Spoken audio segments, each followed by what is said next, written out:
This is Nightline. Tonight, case dismissed.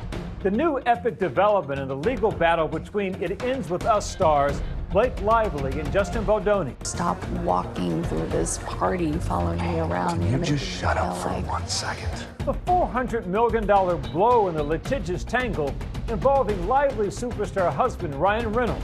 Her friend Taylor Swift also dragged into the drama. This case has absolutely rocked Hollywood. Which side of this Hollywood battle royale is celebrating tonight? Plus, murder and mayhem.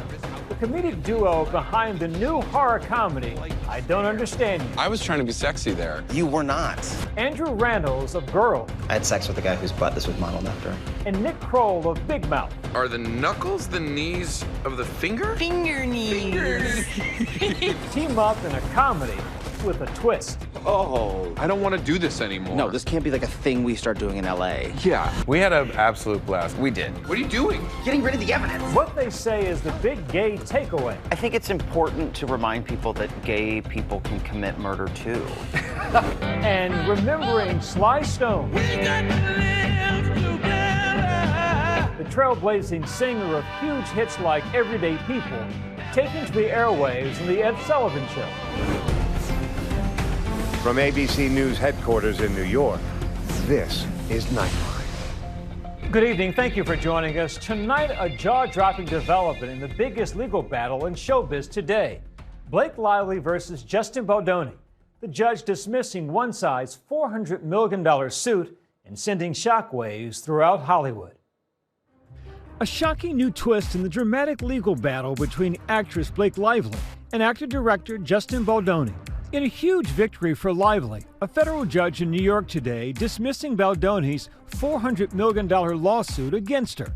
Just hours after the lawsuit was tossed, Lively stepped out in New York City at the Chanel Tribeca Artist Dinner. All smiles. This is a huge legal setback for Baldoni. Not only did the judge throw out his $400 million counterclaim against Blake Lively and her husband, Ryan Reynolds, the judge also threw out a $250 million defamation lawsuit against the New York Times over its reporting of Lively's allegations. Lively, the ultimate it girl who made her name on the hit show Gossip Girl. No one's gonna believe that. Who's that? Now part of a Hollywood power couple with husband and Deadpool star Ryan Reynolds. Baldoni, an up-and-comer who played Raphael in Jane the Virgin. Oh, come on.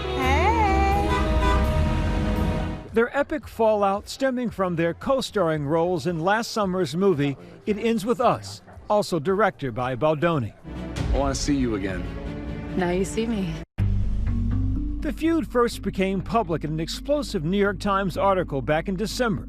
Days later, Lively filing a lawsuit in California, accusing Baldoni of sexual harassment in the workplace, intentional infliction of emotional distress, and invasion of privacy. A legal bombshell that is rocking Hollywood. Actress Blake Lively accusing Justin Baldoni. Blake Lively hit with a lawsuit from Baldoni, also accusing him of retaliation and waging a secret smear campaign to destroy her reputation.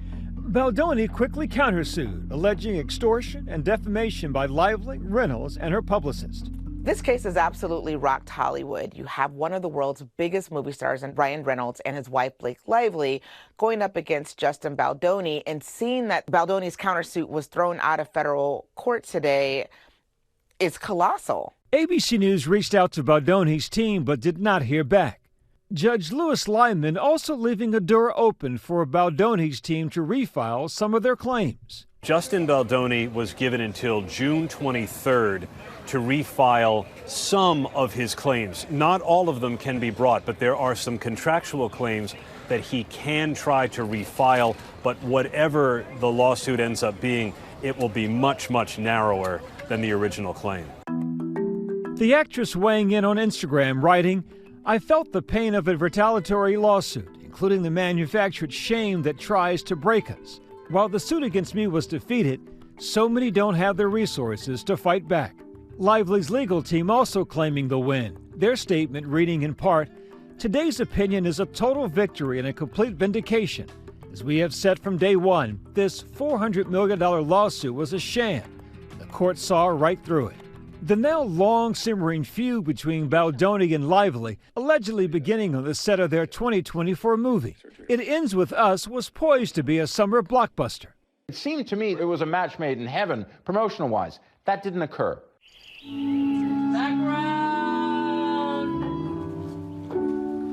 I may not always love you. Video from that movie set giving a real raw look behind the scenes. Staring, you just stare. Literally, we've done it for like 5 minutes. it's like, I think you would find it terrifying. 10 minutes of footage was released by Baldoni's attorney. You guys are really cute. I think it's more than cute. Lively says her co-star and director made her feel uncomfortable by improvising touching and kissing that was not scripted. Baldoni says he was just staying in character. I'm not getting beard on you today. The difficulty in this case is going to be that the video is open for interpretation. Can we do a score? Can we do a score? A couple scores? While we're seeing a lot of this didn't happen the way they said it happened. And that's from both sides. Earlier this month, Lively withdrew 2 of her emotional distress claims after Baldoni's lawyers filed a motion to compel her to turn over her medical records. Another key to Baldoni's now dismissed lawsuit is that Lively, alongside her husband, allegedly seized control of the movie.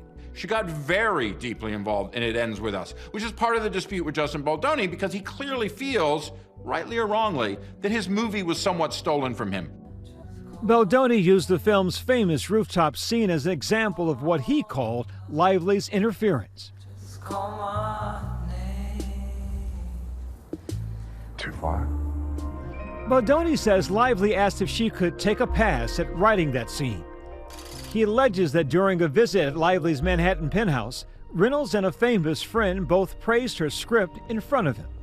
The Baldoni suit uses that to say, using Reynolds' celebrity and even referencing back to Taylor Swift, is a way that Lively was exerting pressure and reminding them that if you mess with me, you also mess with my very powerful friends. Since the lawsuit's dismissal, speculation on the star's possible friendship fallout is swirling after Swift was subpoenaed in one of Baldoni's last legal filings. Swift slammed the subpoena as tabloid clickbait, saying her only connection to the movie was allowing the use of her song, My Tears Ricochet.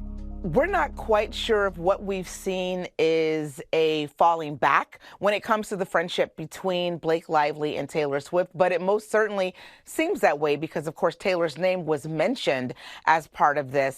Baldoni later withdrew the subpoena, and today the judge threw out the entire case. I think everyone has been paying attention to see if the two are still as tight as they seem to be. I mean, we saw them at the Super Bowl together, for goodness sakes. We've seen them in skyboxes together celebrating Taylor's boyfriend, and now we haven't really seen much of them out in the public together. Meantime, Lively has stayed busy celebrating Saturday Night Live's 50th anniversary show, as well as the Time 100 Gala in May, where she got emotional speaking about female triumph. Even when it doesn't feel possible, even when we are in sharp pain, never underestimate a woman's ability to endure pain.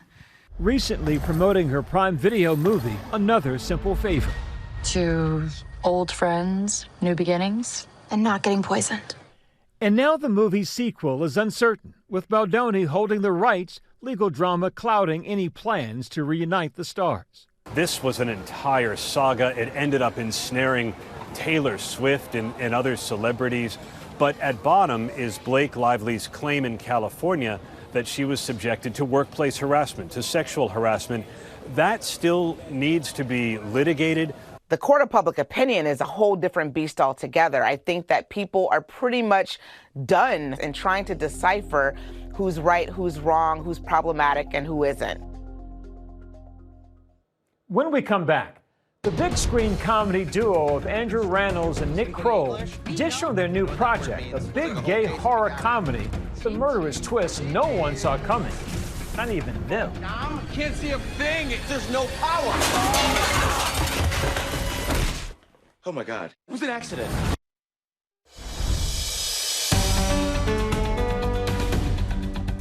Welcome back. A romantic holiday in Italy goes very, very wrong, and I don't understand you. much to the horror and hilarity of stars Andrew Rannells and Nick Kroll. As we at Nightline celebrate Pride Month, here's ABC's Gio Benitez.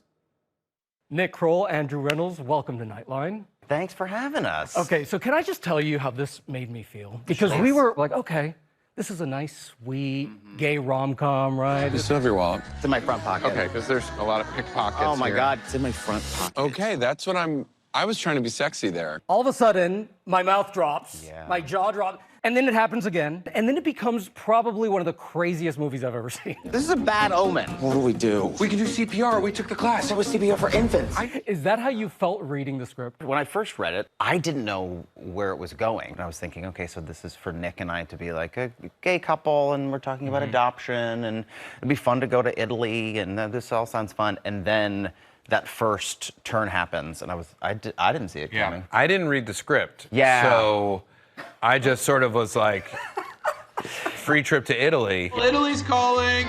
Okay. I just sort of filled him in as we went along. Yeah. Sort of on a need to know. Yeah, basis. I'm on a sort of, that's sort of my process as an actor, as I just sort of try to be present.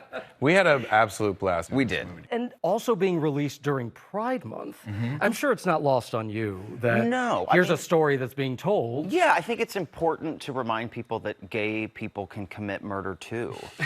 And it's about visibility. But not in visibility, like a talented Mr. Ripley kind of gay murder No, way. Like a not different, sexy. like, well, it's pretty sexy. You killed pretty sexy. Thanks, Nick. Yeah. Andrew, obviously, people know you and love you for so many things. Elijah in Girls, though, a lot of people love you in that. You sang Let Me Be Your Star. I sure did. Let me be your star.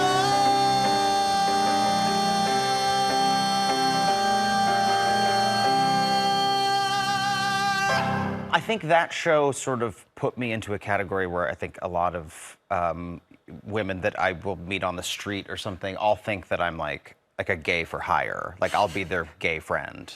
And I'm not ever quite as fun or fabulous as they would like me to be. And I would say in doing this movie, I was sort of gay for hire. You were gay for pay. Yes, I was gay for You pay. definitely were. Yeah. For this movie, So. which was great. But you're iconic in that show. Me? I could take or leave the rest of Girls, but you are iconic. It's really in the that guys show. of Girls. It's the guys of Girls. We want to show this clip. This is that moment where you're on your way to dinner. Okay. You get lost, right?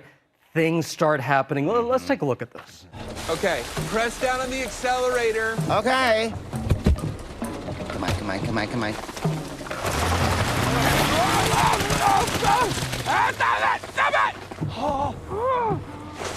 You're talking about the trauma of shooting that scene. Yeah. Look, he was such a trooper. We had to do that twice. I just got to sit in a car. I got all splashed up twice with mud, and they really wanted to do it a third time, and they asked the Italian crew if they could shoot another take of it and go into overtime, and the crew decided they did not want to shoot anymore. And then I had to come back and do it all again the next night. But it is nice that they vote. It is nice that they vote, and it's not surprising that the Roman Empire is no longer like a viable empire. Look, they like a short workday. Where are we going with this interview? Where are we going? Wherever you want, the thing here is, obviously, you guys have no problem communicating. A lot of this is about miscommunication. Yes. Have you ever had any real-life moments where things get that crazy when you say to someone, I don't understand it? I don't know if you could even begin to imagine what that would feel like talking to us. Well, and I was... Wrap it up, fellas. He's gonna. It was funny because as I was watching it, the Nonna in the film, I'm struggling to understand her, and I'm looking at you guys, and I'm understanding that you guys really don't understand. We really her. don't. We're very tired, and we would like to go home. So can we use your phone? Your phone? Il telefono. Venite, venite. Maybe my phone's charged now, too. What do you guys absolutely understand about each other, and what don't you understand? I'm going back to the theme of the movie. Sure. Great. I like that. What do I not understand about you? The gay thing? The gay thing, I think, probably is what I'd say first. I don't get it. I don't get it. I mean, I did the movie. I thought I would understand it. I still don't get it. I tried to show him so many times what being gay is all about. I just couldn't wrap my head around it entirely. But I would say what I don't... This is my thing with him, where I'm like, Andrew's so, like, handsome and charming, And I don't understand how you've managed to stay so nice, being so... Always so kind. Yeah. What? Always This so guy, kind. you guys. But it's true. Quit flirting. It's true. Can you imagine being this, like, tall and handsome and also being nice? I would never. I would have been such a jerk.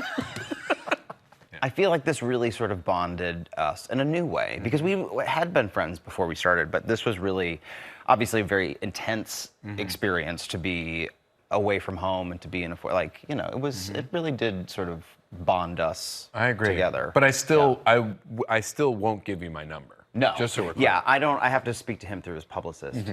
Nick Kroll, Andrew Rannells, I am so glad you joined us here on Nightline. Thank you so much. And of course, I Don't Understand You is in theaters right now.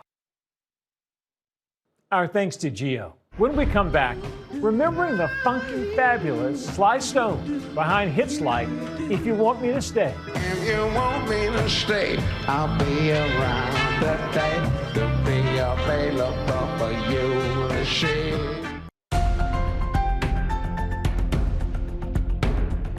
And finally tonight, remembering the slick, singular Sly Stone.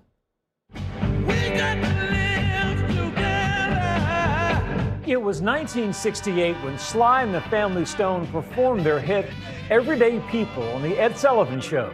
Stone grooving his way to stardom. Considered a genius performer with a multi-gender, multicultural band, infusing funk, soul, jazz, gospel, and rock, inspiring audiences and later stars like Prince and Michael Jackson, with hits like I Want to Take You Higher and Family Affair. Rock and Roll Hall of Famer Sly and the Family Stone make magic by fusing soul, jazz, gospel, and psychedelic rock. Sly Stone died today at 82. And that's Nightline this evening. You can watch our full episodes on Hulu and Hulu on Disney+. We'll see you right back here same time tomorrow. Thanks for the company, America. Good night.